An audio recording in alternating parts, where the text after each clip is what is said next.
I haven't even. Ain't no amount of money I could ever raise to buy those monies, and they're. We'll get together though and talk about it. Okay, we'll call us back to order. All right. Thank you. Thanks, everyone. Thanks. Are you staying? Are you staying?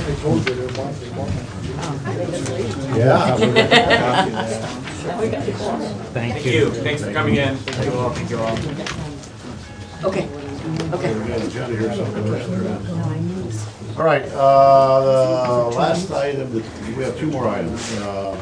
Next item is CDBG grant application process, fiscal year 2017. Hi. I went to Columbus yesterday, Shining Regional Planning, and went to the application training session. And I have some updates for you, just because like to keep you all in the loop of what's going on. So we have no definite allocation on how much Seneca County will get because the federal budget has not been passed yet.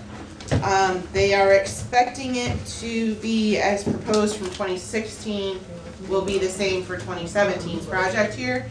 And they're expecting best case scenario June 1st to release allocation amounts.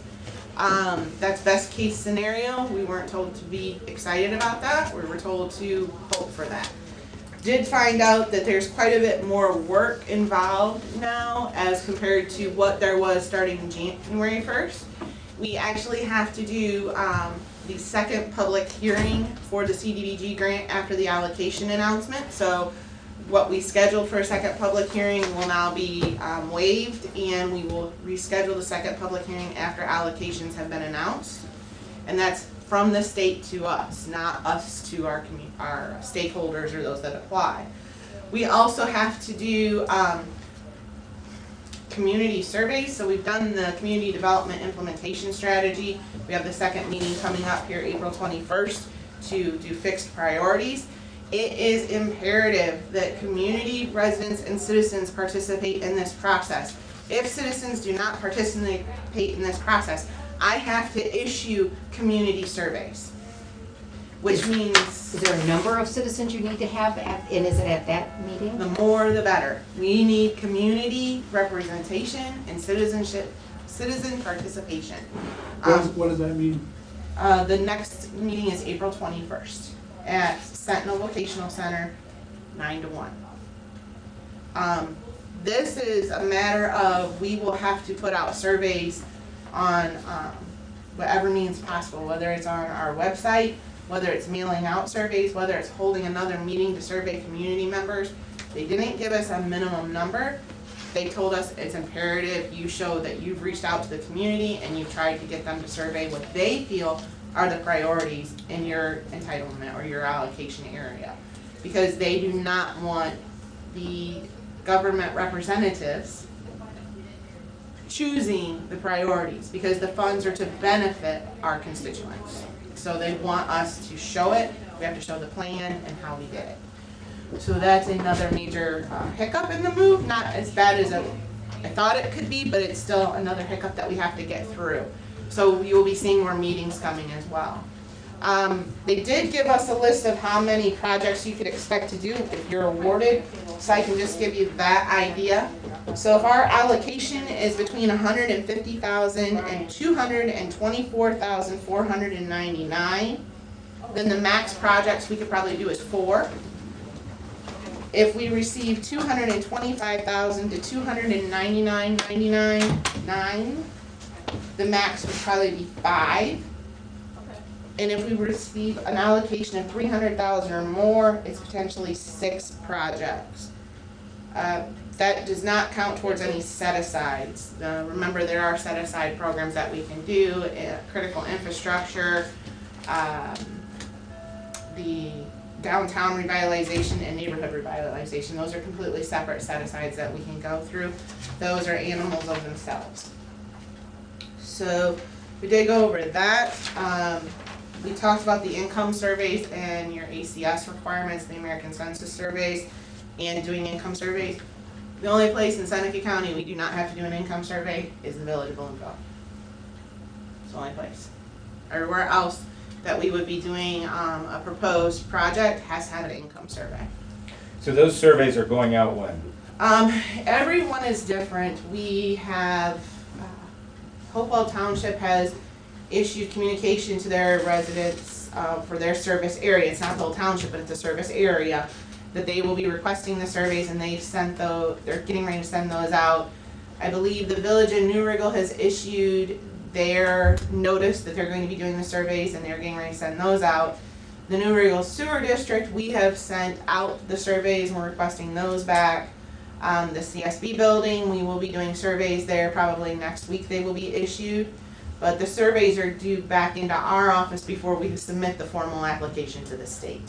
So I think this is an important point, and I don't think that this is getting communicated as well as we could to citizens, is that there's a income survey that has to go to the residents of the applicant.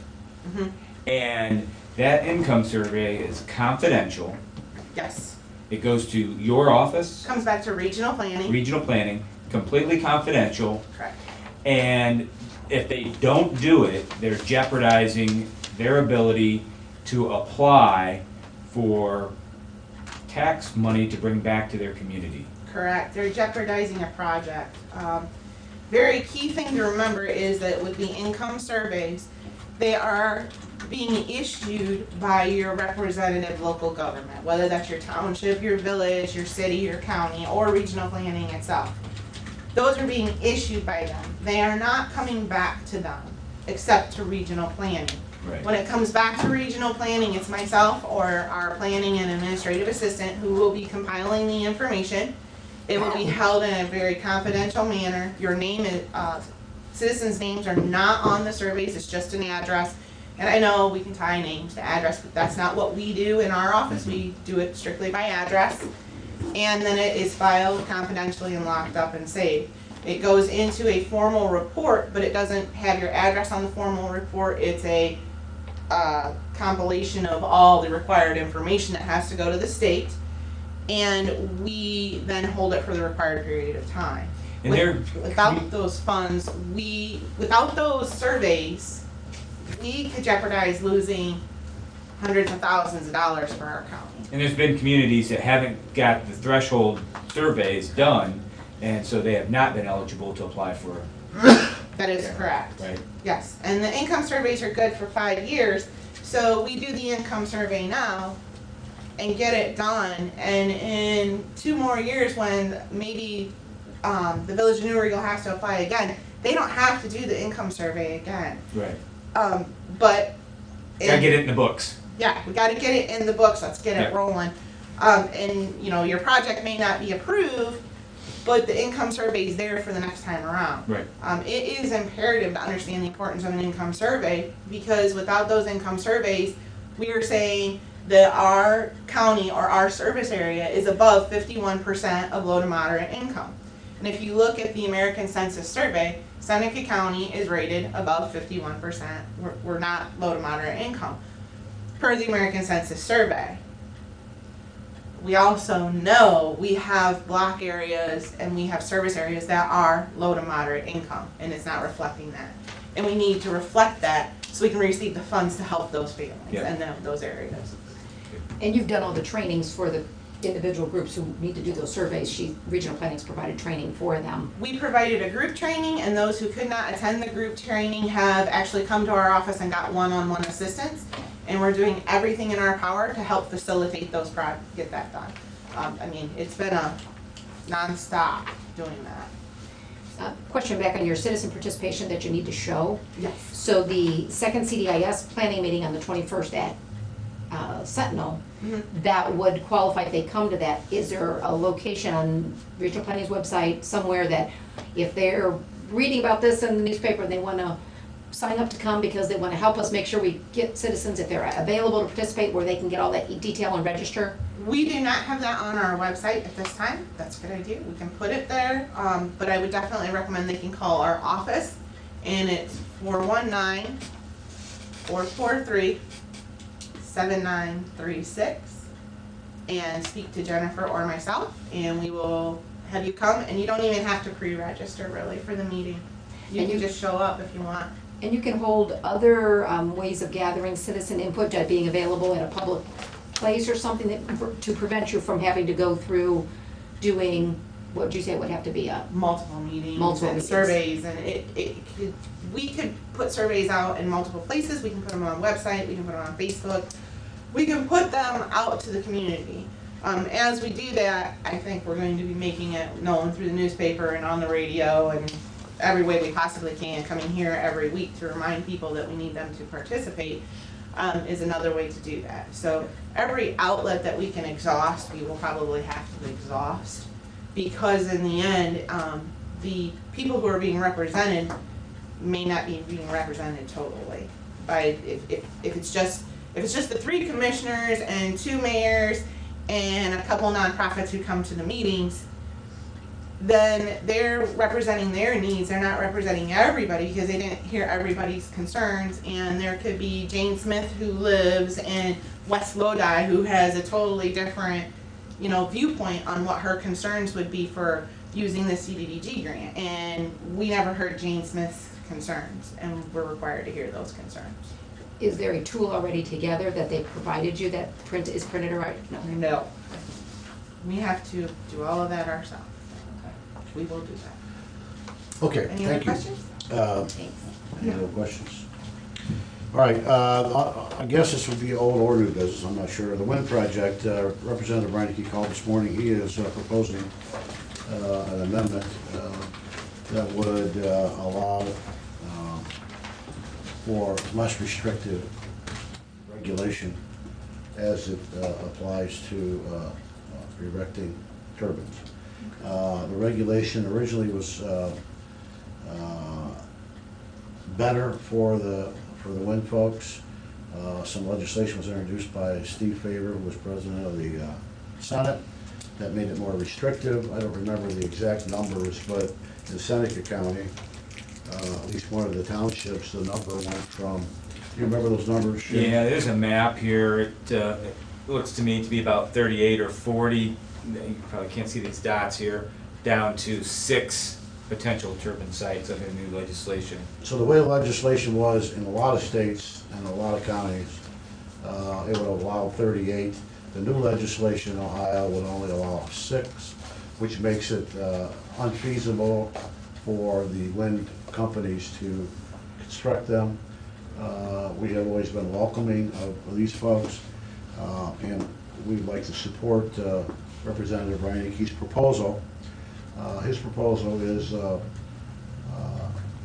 less restrictive than is the one currently in effect. But more restrictive than the original. But more restrictive than the original. Right, Yeah. so it's a compromise. But in our conversation with the Apex Energy folks, Republic Wind can go forward under the new legislation. So that's good for our property owners, good for our farmers, good for our school districts, good for power generation. And good for generation of income for the school districts and Yeah. county and townships. So, with your permission, fellow commissioners, we'll put something together as a formal endorsement of Mr. Reineke's proposed legislation from Seneca County, and we'll have that Tuesday for consideration. Excellent. Okay? All right, grant writing and compensation, Mr. Thomas? Yeah, I just wanted to have a little conversation among us so that we, maybe come to some consensus, how we want to handle grant writing and grant applications in the future. And I don't expect us to resolve this in 30 days or anything, but I wanted to start the conversation. And what prompted me to think about it was, obviously we had the IT grant that just came in front of us, but additionally I've been looking at some grants that might be able to be used for bike paths, bike routes in Seneca County. Some of them are health related, some of them are infrastructure related, and so the committee, the Active Transportation Committee, John DeVoli sits on it from the COG, Charlene's on it from Regional Planning. So as grants come up, I'm trying to understand what our desire is as far as doling out who should apply for those and how they should be compensated. So, I just want to start that conversation. I found one the other day. Was it an EPA grant, Charlene? Ohio EPA. It wasn't much money, it was maybe $5,000 or something, but it's something that we could use. And, my sense is that regional planning is our grant writing agency in a lot of ways. But we also have a lot of department heads and elected officials that are writing their own grants.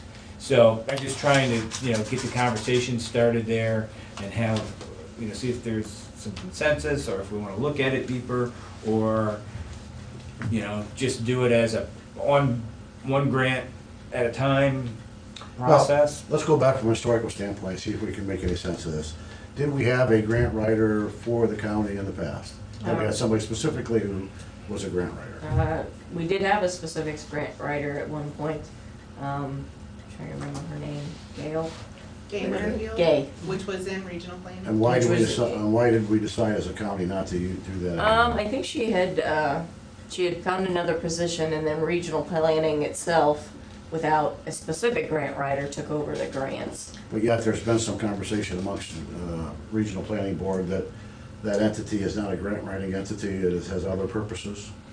That's what the strategic plan. Strategic plan includes grant, I'm looking back, Charlene, includes grant writing in it. It wasn't to be, It was, Priority. but it is a It wasn't to be- down the list priority. It's not considered a major responsibility. I'm gonna let Charlene answer that. It is not a major responsibility, but it is a responsibility of ours to seek funding for our community and to do improvements as needed. Okay. So, in your recollection, did they, in my language, kill what they ate? I mean, did they support the grant writer? Did they write enough in grants to support their existence, their salary? I think when Gay was here, they did, but when she had moved on to a different position, I think that's where it kind of tapered off. We had wonderful directors at regional planning that would help out the grant writing, but they had additional job duties as well. And I think that was kind of where it started trickling down to. They didn't have enough manpower to do, because there is a lot of grants out there, and it does take research and time.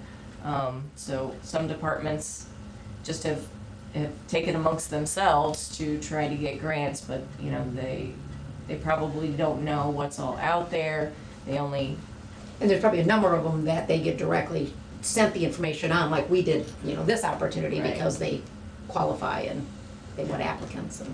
Yeah, so I'm not sure what best practices are. I mean, my gut tells me that if we had somebody on staff, a Sunday County person, whose specific duty was to seek and generate grants and loans and whatever other things that are available out there, that we would be well served. But, I mean, I've said that for a couple of years, but I am not absolutely certain of that. History has told us that probably yes, that would make sense. But and then the big question is, what is the proper compensation? As you said, Right. we have administrative fees anywhere from 7% to 20% Yeah. on grant writing and interest-free loans and those kind of things. So the question is, what is the least? Right, the most cost-effective method. Or maybe better phrased, how can we maximize the dollars that are sent back to us for Yeah. use as opposed to expense?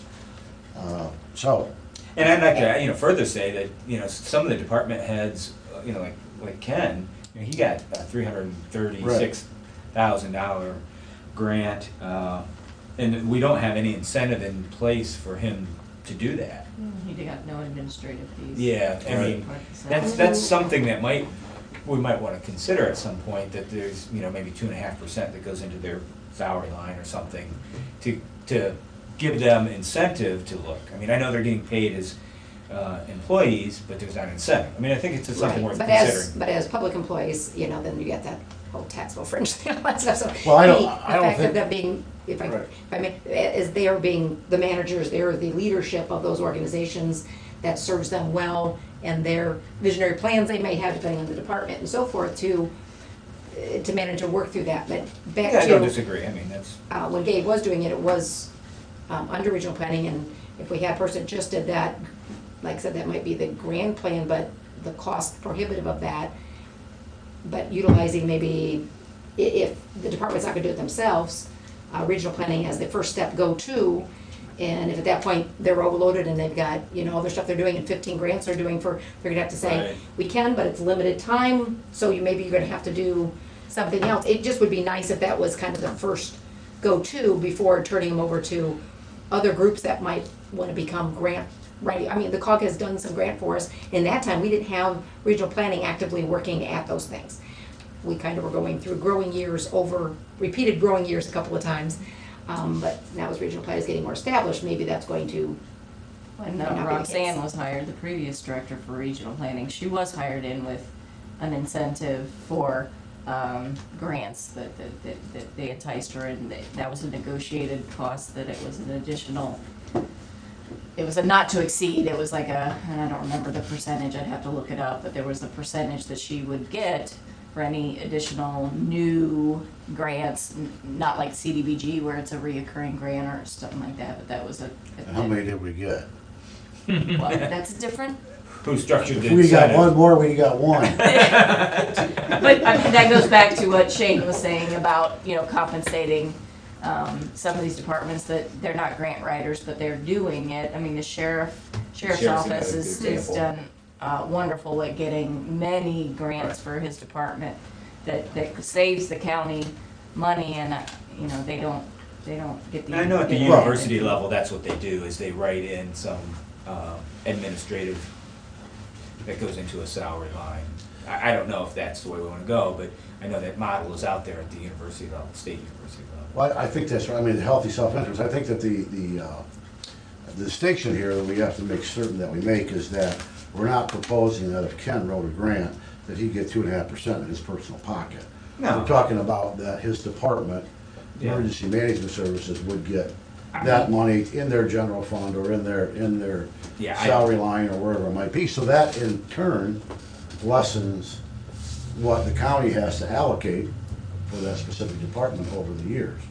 Well, I mean, it would if, there would be some payback. It depends, just creating an incentive, I don't even know what it is, They would probably appreciate a gift card, Yeah. Well, you want them to have a healthy self-interest in Yeah. applying for those And things. reward them, and, recognize their good work. Yeah, I don't disagree with that. And I do think that there ought to be some guidelines as to, what percentage we would pay for administration. Absolutely, yeah. Because again, it's all over the board. And some grants, and you can ask Charlene, some grants stipulate what you are allowed to do for. They stipulate maximums. Yeah, well, What yes. they don't say, you Yes. have to pay. That's true. Yes, that's true. Okay. I have a comment, coming back to the incentive for applying for the grant, just speaking selfishly for regional planning, but basically our incentive for applying for grants is to get the grant for Seneca County and also to get the administrative funds to keep our office running. Those administrative funds allow us to operate that grant and to operate our office, so that's our incentive. So depending on your funding source, they tell you how much you can charge for administrative costs, and we charge that administrative cost and figure it into the budget to do the services that are required to be provided. So, and I will tell you from experience, the maximum they allow on those grants for administrative costs do not cover all of your administrative costs. They're just, honestly, you'll end up in the red, because that's how it works. They don't expect to cover all your administrative costs, they expect you to have other sources that cover them. So that's why you're gonna see, if you look at the CDBG grant, it's a 20% administrative cost. We charge 20% administrative cost. That covers, administrative covers your lighting, your bills, your salaries, your supplies, your postage, everything. So that's why we charge administrative costs, and I personally would not think it prudent on my behalf as the director to accept a bonus for getting the grant when that is part of my expected job duties. But that is selfishly speaking for regional planning and my concerns in keeping that office running properly. So I just want you to be clear on how I feel about that. Okay, that horse is dead. Yeah, it's a conversation I think we need to continue to have. I mean, I don't think we've been as transparent on that as we could be as we enter into some of these grant arrangements. specifically as it relates to the COG. You know, they've done work up front, you know, in the COM, and I just want to make sure that, you know, we're having this conversation, so as grant opportunities come up, that, you know, everybody's clear on how the compensation is going to work. Document that. Well, my sense has been over the short time I've been here is that there have been a number of things that have been missed, or opportunities that have been missed. I didn't even know about, I mean, we knew about Ken's application after it was done. I mean, that's not a bad thing, it's just that we, you know, somebody needs to be out there applying for these things on a regular basis. Yeah. You know, we requested, you know, in some instances, the COG to apply for some grants for us. We've talked to WSOS about their administration. So there are sources out there to get it done, but I'm not sure that we are taking advantage of everything that's available. Yeah. And in fact, I'm pretty sure we're not. So it's a matter of further discussion, yeah. Okay, courthouse lawn. Don't have a whole lot. We did meet yesterday. We've never talked about this Is this before. landscaping or the lawn? I mean, is this something different than the landscaping? Yeah, it is a landscaping committee. You're not talking about keeping a green space or anything, are you? So this is landscaping, okay. Yeah, landscaping, I'm sorry. Okay. But yeah, so, you know, we're not ready to make a proposal, but we're getting close. But there's two things that I wanted clarification from you two on, and they're design issues that would have to go with leadership. I just wanted to make sure that I understood your perspective. One is you know, we talked about the MOU about Court Street, and probably nothing's going to happen there, but you know, we're looking at that. But the sidewalk that goes to the annex now, well, I just want to know what that comes off of, I guess that's Market, that goes into the current annex. Mhm. Is that staying or going? It's, you know, this big landing and the main entrance there. I guess I wouldn't know why you'd want to rip up that if it's not, it's not in need of repair because it's not the construction site, right? Yeah, So my own thought, okay, it's now- not an entrance. Yeah, but It's yeah, not an entrance, I but- think it is, I think the architect did draw it up to take it out though. I don't disagree with your statement that there's nothing wrong with it, why mess with it, but I think they were gonna take those bricks out and use them in the new entrance area and take that curbing that's in there now out. Oh, I So, don't recall that. that's what I say, because we didn't, okay, I don't disagree with the fact that they probably ought to stay. When I remember the discussion, they didn't want to confuse the public Right. in assuming that they could get into the building. You're gonna have people yanking on that. Yeah, all so day they long. wanted to make it clear that the pathway was through the one entrance. And by making it clear, I thought they said they were just gonna take all that out of there. I actually thought the doors were going away too, so I guess that's what there won't be no doors No, to yank on, but. Although that's where they were planning on the handicap. And that's drop-off, the other, Which that, makes no sense to me. I don't know what No, a 'cause the handicap door's straight. drop off is, but I mean, it's where the curb's lower, but why wouldn't that be at the main That's a good entrance? question. It will I mean, be. Because what I was told, and I don't understand this, is that the bricks would be pulled up from here and moved to the That's new what main I was- entrance. That's what I The understood. handicap drop off will stay there, so we'll repave where the bricks are, which doesn't make any sense to me. And then the sidewalk stays in, but the sidewalk goes to a door that's locked. To me, that doesn't make sense, Yeah, but this is- I wanted to get your sense Yeah. of. This has gotta be a topic of discussion at our next JJC. Right. Because we're getting to that point. But you're right, I mean, here's a person who is handicapped, let's assume, that has a meeting in what is now the annex. Yeah. They would be forced to get out there, walk west, or somebody get them west, go in the entrance and come all the way back east. Makes no sense. Yeah, well, the door thing it was all about security and the Yeah. handicap would have to be moved because, I mean, Yeah, I agree with Hey, it, I there's- agree with the one entrance. But if it is one entrance and the main entrance is, you know, right there a little bit further east than, or further west than the current one from the annex, that would be the logical handicap. right, the handicap thing, I the think. entrance is to be moved down, whether that brick and the pavers and that Yeah. are moved or I left mean, alone. forget about just as- aesthetics, let's talk about practicality here. Yeah, Right. yeah, Okay. you just I- have to move it to the main door. All right. I mean, The I handicap didn't part- know if the I was handicap part. missing something Whether the else. brick or the concrete or the brick should be moved or not, I don't know. And that might have been a suggestion, but in the end, when we got down to the price, I'm not sure we had that included, just because we didn't really include any dollars for Yeah, I landscaping. think this sidewalk is in, but, that's as far as I know. Yeah.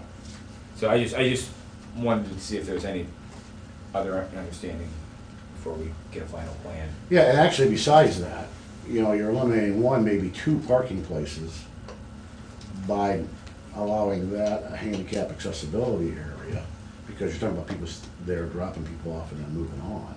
So there would be an area that would be designated as handicap accessibility that would be wiped out from a parking standpoint along along Market Street. Yeah, that's not really proximate to the entrance. Like I said, they can just move them down though. Yeah. Just switch those regular spots to, with these handicap spots. Yeah. The curb cut has to be there. Yeah. Okay, that was my read on it, but I didn't know if there was more backstory that I needed. Yeah, I know there's some other design issues too. I mean, whether it's multiple lanes for walking, Yeah. singular lanes. And we're not quite there Okay. on that. We just want to make sure we're not creating any goat paths across the courthouse Right. lawn, how wide the sidewalks are. Harvey Gibson in his speaker's corner there, all that concrete has to come up and go. It's in bad Yeah. shape. Right. And hopefully they can, whatever. Not the statue. Not the statue. Make that point of clarification Right. for The that. base. Yeah. You're good. Harvey's going down. You heard it here first. He's going on top of the, Lady Justice is gonna take care of we're gonna move him up on top of the courthouse. I started that rumor here. it. Okay. Put a dress on. Call Daily Needs and Material Tax Unit. I think the April Fool's edition already went. It's probably gonna get to a point, and John mentioned this to me the other day, that you're gonna have to have some cost and start designing this stuff. Yeah, Obviously, we'll have to discuss this at a regular session, Yep. and, I do have some ability to allow some funds out of the maintenance fund to get that done, but think about that for the next board session. At what point are we bringing in somebody to do some designs at a cost? 'Cause I think you're getting these at, they're just doing small designs or ideas for Well, you yeah. to charge. So, the strategy right now is to get consensus among the Okay. four of us. Okay. His Honor the Mayor, and John and I, and then get something where we have cost estimates. Okay. Sidewalks, and then, bring it here for discussion. And then, obviously it all has to go to. There's always a percentage of cost issue. Leave that can of worms in the refrigerator for now, but. Yeah, we're mindful of it, and we're talking about it, so no, but that's the goal, is to be ready to present something sooner than later, because if we're gonna do it in the fall, Yeah. Okay, anything else, Commissioner Stacy? Yeah. I guess it really isn't formal on the agenda, but does anybody have anything they'd like to add, subtract, modify? Okay, We have a regular session Tuesday. we do. We are adjourned. Tuesday is also a work session at 9:30. Because that was Because already. it's the 18th, it was already scheduled, so we do that at 9:30. and so, Soil and Water will be coming to give their annual presentation at that work session, so. And we lined up for the 20th, some folks to speak or something else, so. that we make Yes, sure we're we- working on that, yeah. Need a card for her? Perfect, well, you guys got your money's worth over there today. Absolutely. I- we want column and